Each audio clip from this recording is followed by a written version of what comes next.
Halo, kembali lagi di Research Broadcasting Program yang dipersembahkan oleh Center for Business and Diplomatic Studies dari Department of International Relations BINUS University. Masih bareng saya Alvin Kobulsyah.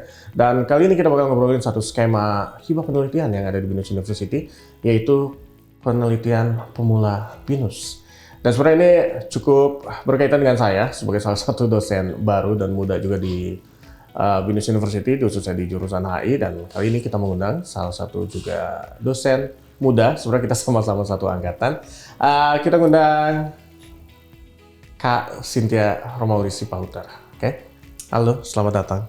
Kurang satu. Apa? Cynthia Sondang Romauli Sipahutar. Jadi Cynthia Sondang Romauli Sipahutar. Itu nama lengkapnya ya. Oke. Sekarang Kak Cyn boleh kasih kita sedikit gambaran nggak? Jadi sebenarnya PPB itu apa? Jadi PPB itu merupakan program penelitian yang yang diwadahi oleh BINUS University kepada dosen-dosen muda, dosen-dosen baru untuk bisa mengembangkan penelitiannya, untuk bisa membantu melakukan penelitiannya.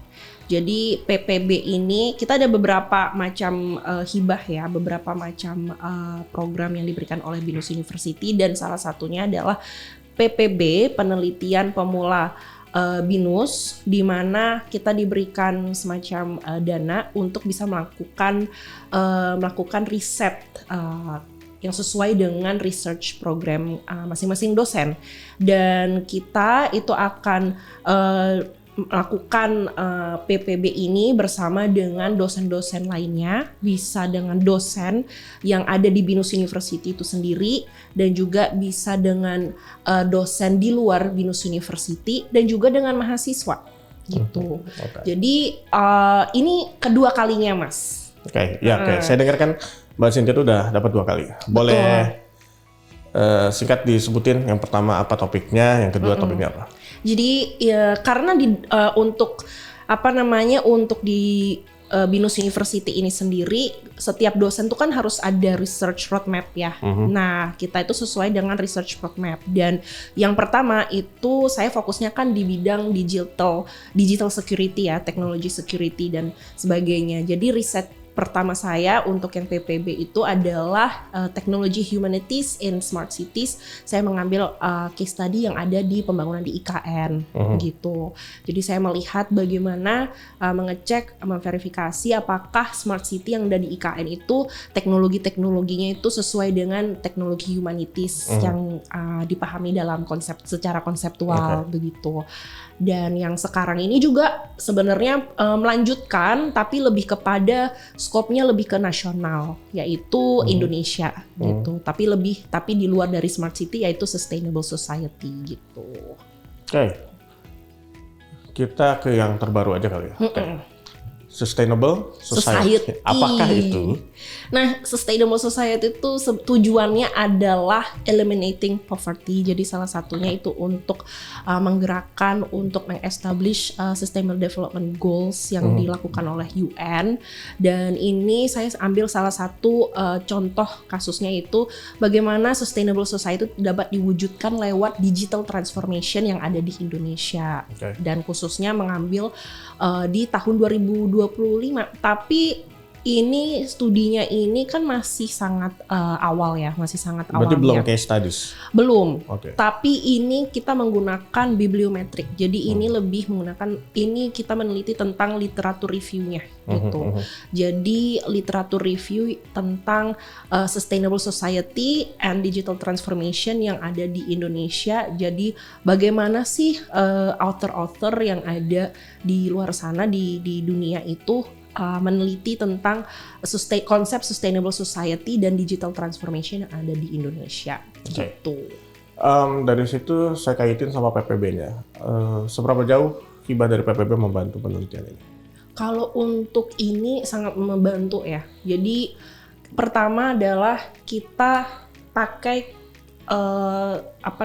tools untuk melakukan riset dalam proses analisa, processing data itu kita pakai tool, salah satunya adalah RStudio sama pakai FOSS Viewer gitu. Jadi Karena kita kan ini kan tujuannya untuk meneliti apakah literatur-literatur yang ada di Indonesia dan di dunia itu kita kita filter, kita processing menggunakan tools-tools itu. Jadi lumayan tuh toolsnya kan ada ongkosnya ya Pak, jadi ada subscriptionnya dan sebagainya.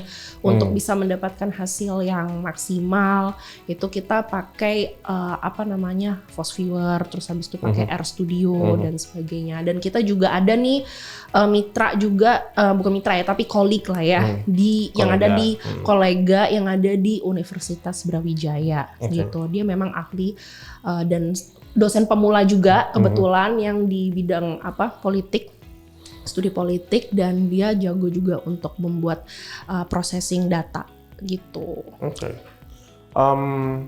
Setelah PPB itu setahu saya ada lanjutannya kan ya nanti ya setelah itu. Apa lumayan paham Cynthia? Kalau untuk selanjutannya dari PPB, atau misalnya gini, setelah dapat PPB ini targetnya apa sih buat dosen pemula? Nah, kan kayaknya nggak cuma pemula ya, tapi semua dosen tuh kan tuntutannya sesuai dengan peraturan Kemendikti juga yang di Indonesia adalah kita harus melakukan tridharma kan. Kalau di BINUS itu sendiri catur dharma. Nah, salah satunya adalah supaya kita bisa mempublikasi ke outlet-outlet jurnal yang akreditasinya tinggi, ya kan, yaitu untuk Scopus gitu. Jadi beberapa kita sendiri akan mempresentasikan nih di salah satu conference yang diselenggarakan oleh BINUS. Dan kita akan mempresentasikan ini tanggal 27 Oktober nanti di CODHES. Itu Conference on Digital Humanities tahun 2025 yang diselenggarakan oleh Fakultas Humanioranya Universitas BINUS University gitu.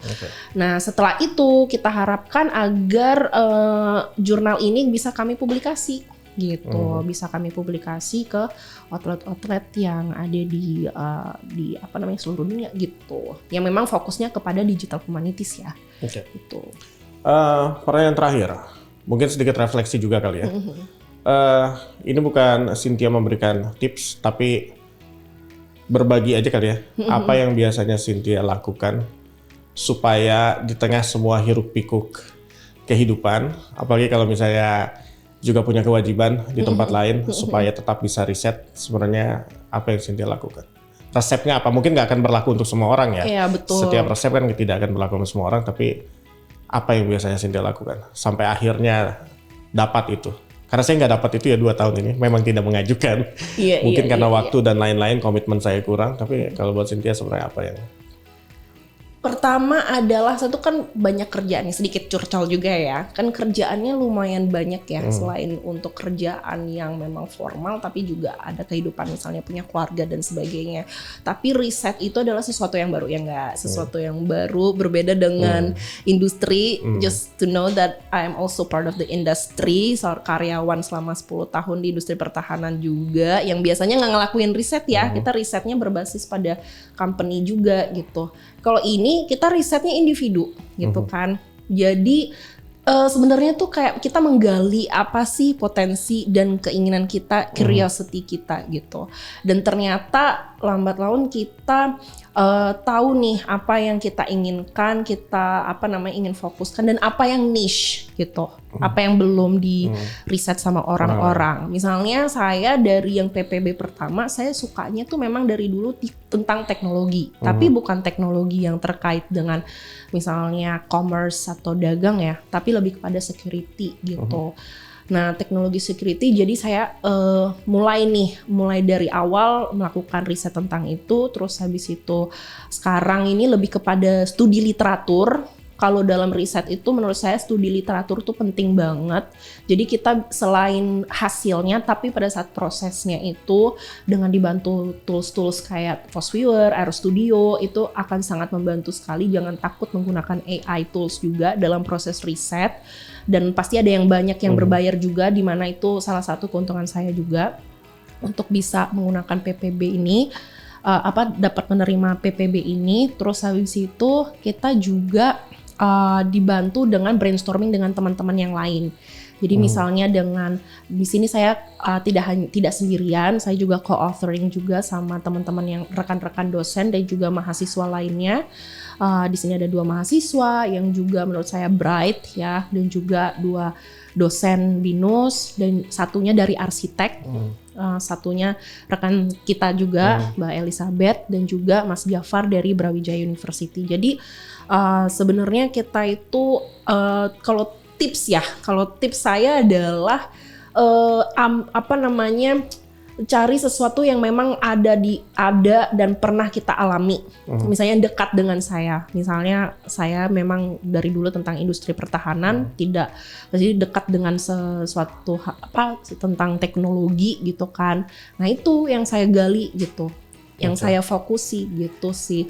Terus habis itu dengan adanya dengannya masuk jadi peneliti, jadi dosen, maka kita diberikan opportunity untuk lebih menggali secara terstruktur tentang penelitian ini gitu.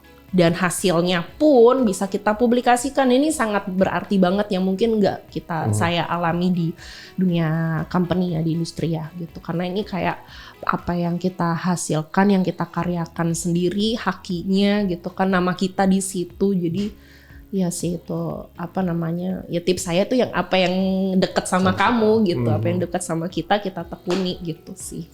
Oke. Gitu. Kurang lebih itu diskusi kita hari ini. Terima kasih untuk kedatangannya hari ini, Kak Cynthia Sondang Romauli Sipautan. Makasih Kakak Kebul. Itu dia diskusi kita hari ini di Research Broadcasting Program soal hibah penelitian pemula BINUS. Kita ketemu lagi di diskusi-diskusi selanjutnya. Sampai ketemu lagi.